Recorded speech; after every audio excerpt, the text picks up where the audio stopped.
libres para adorar. Este es el título de la lección número 2 que vamos a estar viendo en esta ocasión. Dios te bendiga y te guarde y permita que este momento sea de gran edificación para tu vida. El texto áureo se encuentra en Esdras 6, el verso 12. Dice así: en el nombre del Padre, del Hijo y del Espíritu Santo. Amén.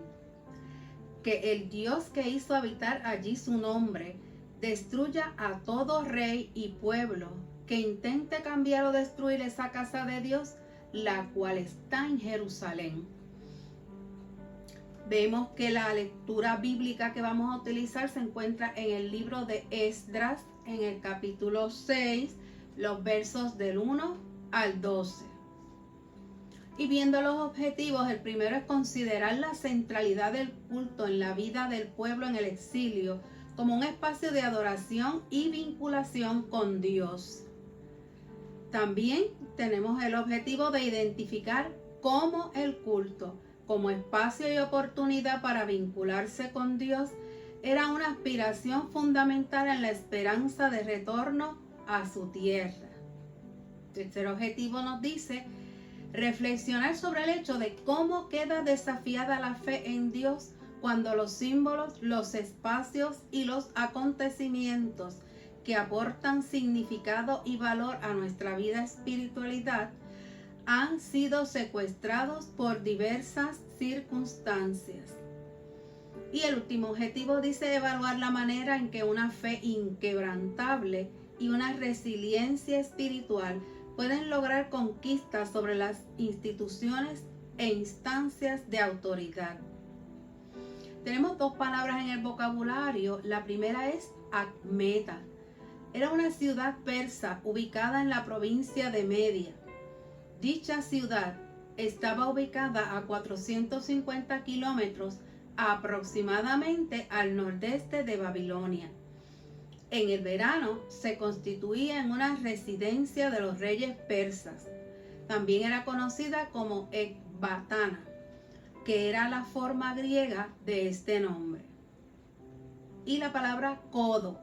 El codo era una medida lineal usada para varios propósitos, entre ellos en la construcción de edificios, vías de transporte, etc. Las medidas lineales surgieron de la comparación de las proporciones del cuerpo humano. Representaba la distancia desde el codo hasta el extremo del dedo del corazón. Y pasamos a la Biblia en Esdras 6, del 1 en adelante. Dice así. En la versión popular: entonces el rey Darío ordenó buscar en los archivos donde se guardaban los documentos de valor en Babilonia y en el palacio de Ecbatana, que está en la provincia de Media. Se encontró un libro en el que constaba la siguiente memoria. En el primer año de su reinado, el rey Ciro dictó esta orden.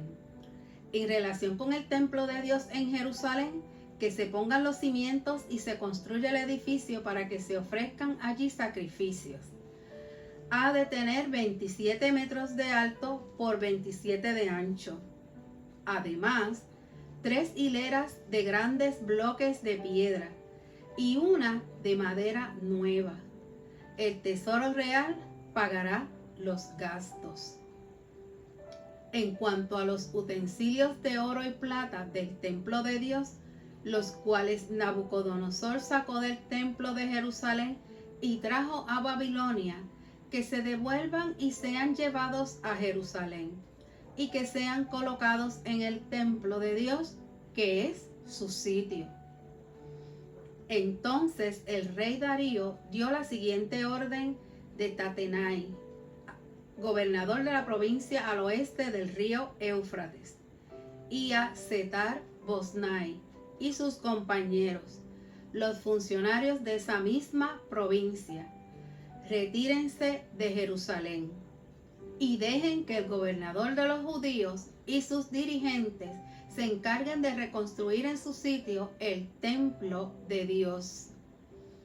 Estas son mis órdenes en cuanto a la manera de ayudar a los dirigentes judíos para que reconstruyan el templo de Dios.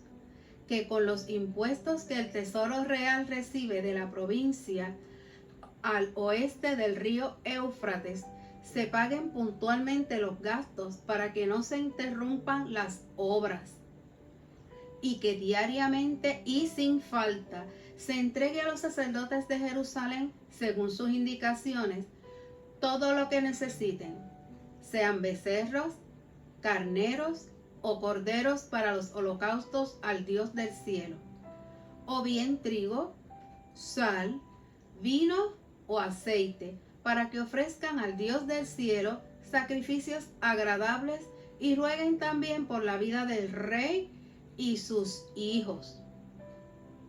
Ordenó también que si alguien desobedece esta orden, se arranque una viga de su propia casa y sea empalado en ella, y que su casa sea convertida en un montón de escombros. Y que el Dios que escogió a Jerusalén como residencia de su nombre, destruya cualquier rey o nación que se atreva a causar dificultades o perjuicios al templo del Señor que está en Jerusalén. Yo, Darío, he dado esta orden. Cúmplase al pie de la letra. Vemos la acción de Darío, que es comprensible hasta cierto punto. Vemos sus funciones como gobernante, porque quiere constatar de primera mano que la información recibida por los judíos relacionada con el edicto de la tolerancia promulgada por Ciro era fidedigna. Darío demuestra una actitud proactiva sobre un asunto que no se podía dejar a merced de la interpretación, de confusión, y de ahí promulgada la orden, que era más bien un decreto. El nombre de Babilonia se seguía utilizando aún cuando ya todo ese territorio había sido conquistado y era gobernado por los persas. Sin embargo, el documento no se encontró en ese lugar, sino en la ciudad persa de Acmeta, también conocido como Ecbatana, en la provincia de Media. En esta lección vamos a ver cómo el culto se veía como un espacio de oportunidades para vincularse con Dios. El gran desafío de no perder la fe cuando los espacios y acontecimientos son limitados por diversas circunstancias. En esta lección es importante considerar la centralidad del culto en la vida del pueblo, porque era de muchas maneras su vinculación con el Dios que históricamente los había acompañado, ante la posibilidad de un porvenir de libertad.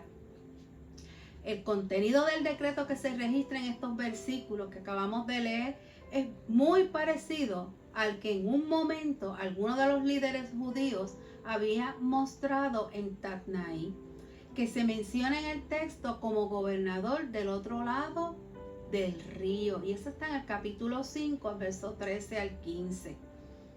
La casa de Dios que está en Jerusalén se refería al santuario de Jerusalén y no a otro lugar o lugares. La implicación es clara. Solamente el templo de Jerusalén era el lugar indicado para que el pueblo pudiera retomar el culto al Dios único. Algunos comentaristas plantean que el decreto original de Ciro pudo haber sido de alcance más general, lo cual hubiese beneficiado a otras razas que también se encontraban en cautiverio y tenían otros cultos. Fíjense ya avanzando en el verso número 4, aunque en el aparente decreto original no se especificaba esa forma de aportación del tesoro real, lo cierto es que en la práctica ese desembolso era el resultado de tributos obtenidos fundamentalmente de los mismos judíos que vivían al otro lado del río. Viendo el verso 5, puntualizamos nuevamente que la devolución de los utensilios del templo no implicaba un desprendimiento difícil para el rey, ya que estos no cumplían una función significativa para él. Pero para un pueblo que había sido despojado de los signos sacramentales, contenidos en los utensilios sagrados del templo. Estos, como ya establecimos anteriormente, representaban la apertura a una nueva dimensión de vida, una nueva era que se originaba en el regreso al culto en el templo de Jerusalén. Vimos el verso 6. Al igual que lo ya señalado sobre la actitud de Ciro, ahora en lo que respecta a Darío, primero hay una similitud en su proceder.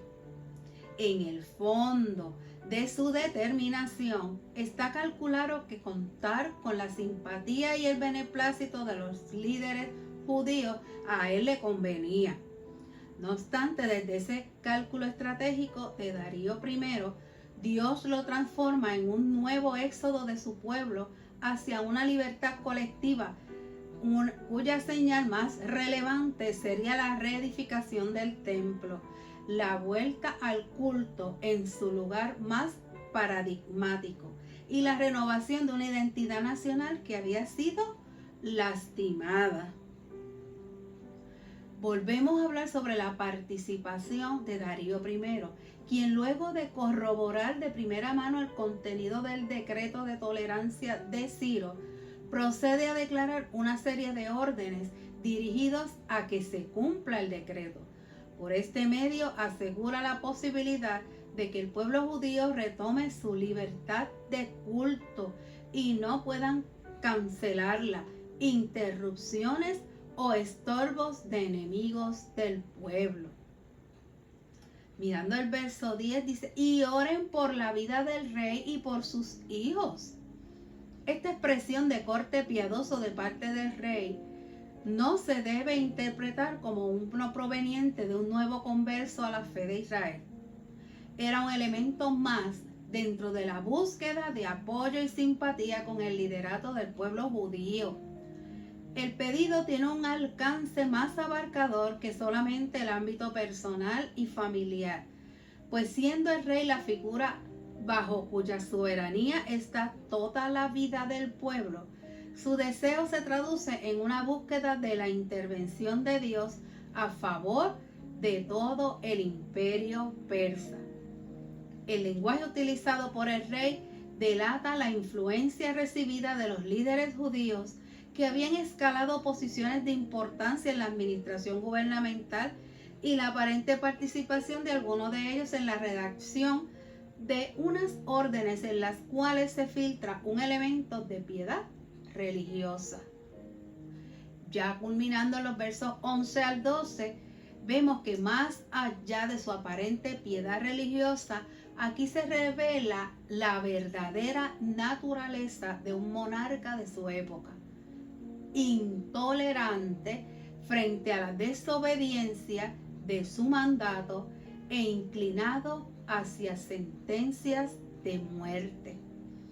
Vamos a estudiar este interesante texto, o sea, hemos visto este interesante texto desde la perspectiva del momento, del lugar y la circunstancia que estaba ocurriendo. Pero vamos a ver cómo eso lo podemos traer a nuestras vidas, lo podemos aplicar a nuestras iglesias y a nuestros cultos.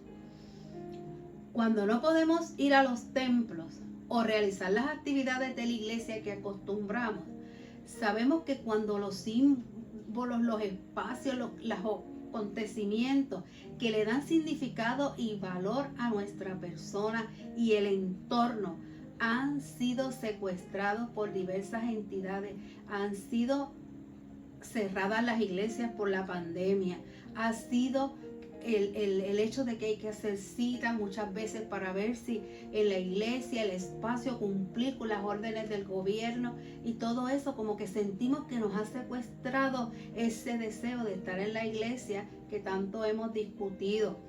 Ese sentido de identidad y pertenencia se va enfriando, se va quitando de nuestra mente, se fractura y se divide, y no existen componentes, y ya ese deseo espiritual de compartir se ha ido mermando. Esto puede conducir a peligrosas mermas en el sentido del porvenir. ¿Y sabe qué? Actitudes de cinismo, y descaro. Al estar tanto tiempo sin poder estar en esos espacios, sin poder interaccionar en esas actividades, se pueden desarrollar en la mente depresiones, abatimientos mayores, decaimiento, mucho desánimo, melancolía, impotencia para identificar posibilidades liberadoras. Y quien en un minuto, en un segundo, en algún momento no ha pensado, esto no se va a acabar nunca, esto como que no hay quien lo frene, esto es increíble.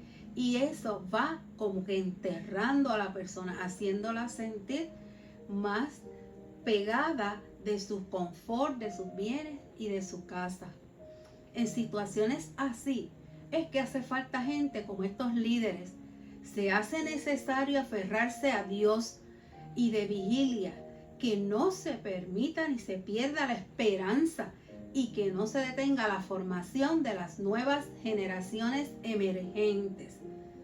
Podemos considerar la iniciativa de Darío I como un logro de la resiliencia espiritual de un número significativo del pueblo que no claudicó en su esfuerzo de constatar que ya contaban con una validación de su reclamo. A esa realidad del exilio, que en ningún momento llegó a aparecer como una cadena o condena perpetua para el pueblo. Y vamos a ver qué podemos aprender de ese texto bíblico y de esa actitud del rey. En primer lugar, mire qué importante, para iniciar el papel protagónico, siempre Dios fue el personaje principal. Más, si usted mira, Ciro, Darío I, fueron piezas secundarias útiles. Ellos se dejaron utilizar por el Señor. Dios trastocó las estrategias de ellos. Dios motivó dentro de ellos y los convirtió en pasos de afirmación para lograr la libertad del pueblo. Así que vemos a Dios en primer lugar y a todos sus instrumentos en segundo, tercero, cuarto lugar, uniendo las piezas. Dios sigue sorprendiendo cuando, superando el guiño oportunista de los que ocupan hoy diversas esferas de poder, rehace los caminos de redención para personas y pueblos. Así que esa primera enseñanza que quede grabada en nuestros corazones, porque muchas veces creemos, y lo vemos por televisión casi todos los días, cómo la gente se está oportunista, se está tratando de comerle el cerebro a los demás para que piensen, fue por este que todo se acabó, fue por el otro que todo se acabó, cada persona tratándose de dar importancia y tratando de ser el liberador, el conciliador en medio de todo. Y muy pocas personas reconocen y pueden decir en televisión, en radio, en internet, gracias a Dios que estuvo con nosotros en medio de todo, está con nosotros ahora mismo y Dios es soberano. Y así lo podemos decir también en este momento de conflictos bélicos que estamos viviendo en Ucrania y también en Rusia, cuando la situación es tan difícil y lo vemos como un país y el otro país, un país y el otro país, y tenemos que elevar nuestra mirada y decir, hay un Dios que está tomando el control y que sabe hasta cuándo, hasta dónde, cómo todo va a terminar. Sabemos que estas situaciones son bien difíciles y que ellos necesitan mucho la oración. Lo segundo es la capacidad de resiliencia.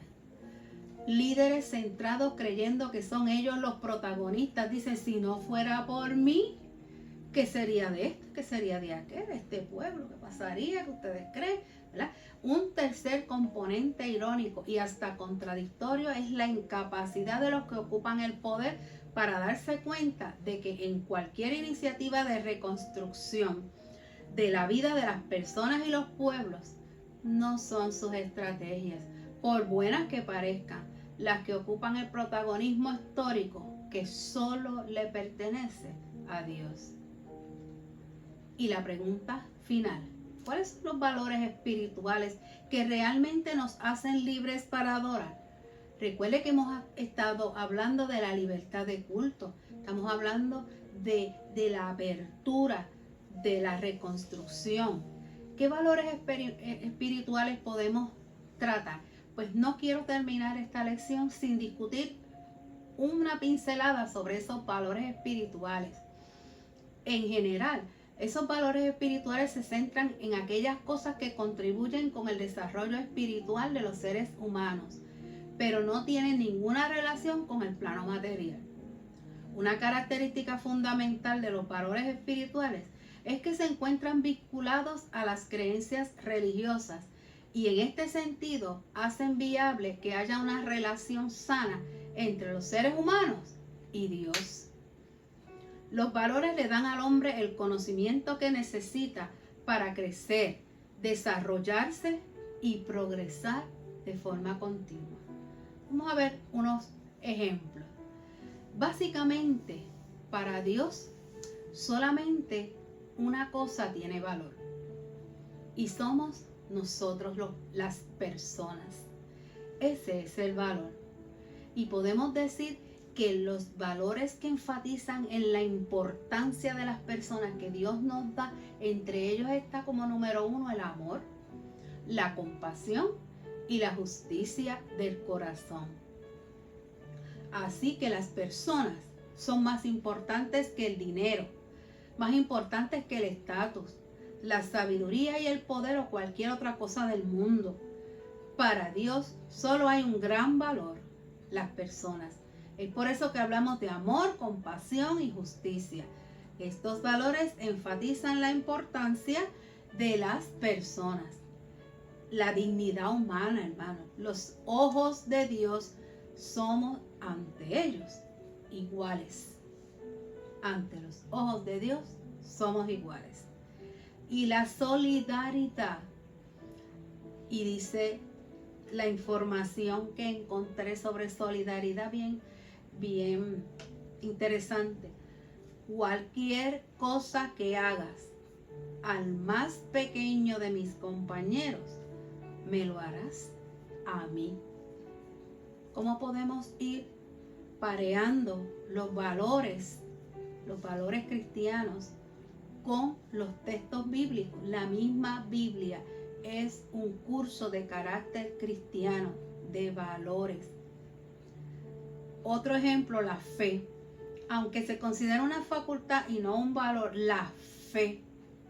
Porque sin fe es imposible agradar a Dios. También vemos armonía. La armonía permite a los seres humanos anhelar bienestar para todo aquello que les rodea. Es un estado de paz y plenitud. Y la caridad. La caridad significa que no nos sentimos superiores, ni damos a los otros aquello que necesitan para sentirnos mejor sobre nosotros mismos. La caridad trae consigo alegría genuina y profunda.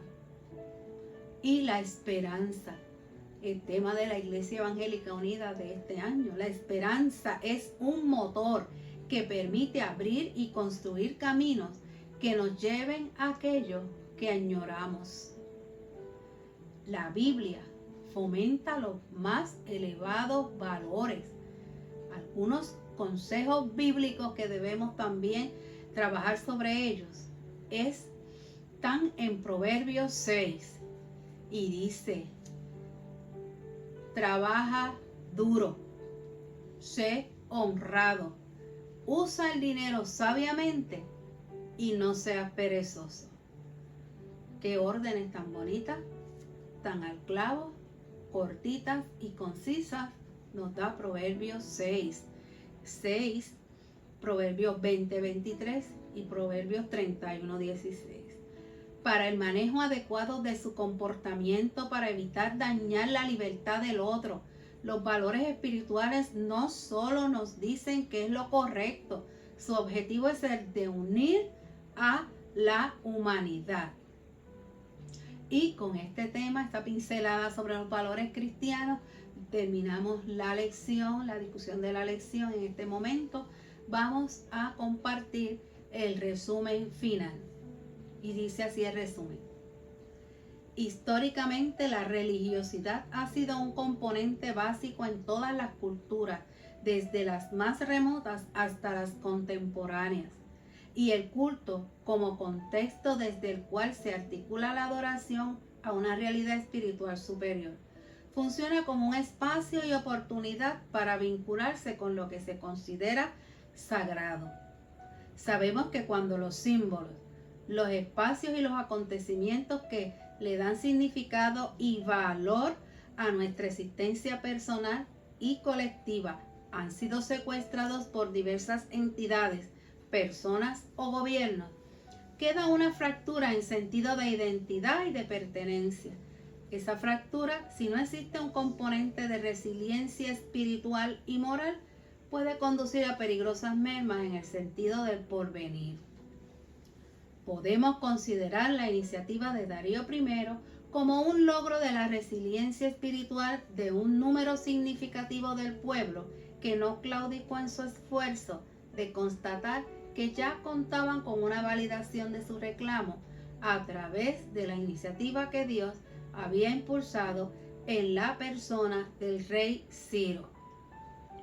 Y finalmente, resulta extraordinaria la forma en que Dios sale entre bastidores para iniciar el papel protagónico que siempre ha tenido en la historia humana. Hasta aquí esta lección. Esperamos que ustedes puedan tener el leccionario en sus casas, puedan completar los ejercicios y puedan compartirlo con otras personas también. Dios les continúe bendiciendo grandemente y terminamos con la oración. Señor y Dios, presente en todo el acontecer humano, provea nuestras vidas con la fortaleza y el discernimiento para no ser confundidos con expresiones espirituales que corroen los fundamentos de nuestra fe. Danos la voluntad y la resiliencia espiritual para afirmar que nuestra identidad y fidelidad a ti en medio de circunstancias que puedan manifestarse como limitantes a nuestra fe. En Jesucristo oramos. Amén, amén, amén.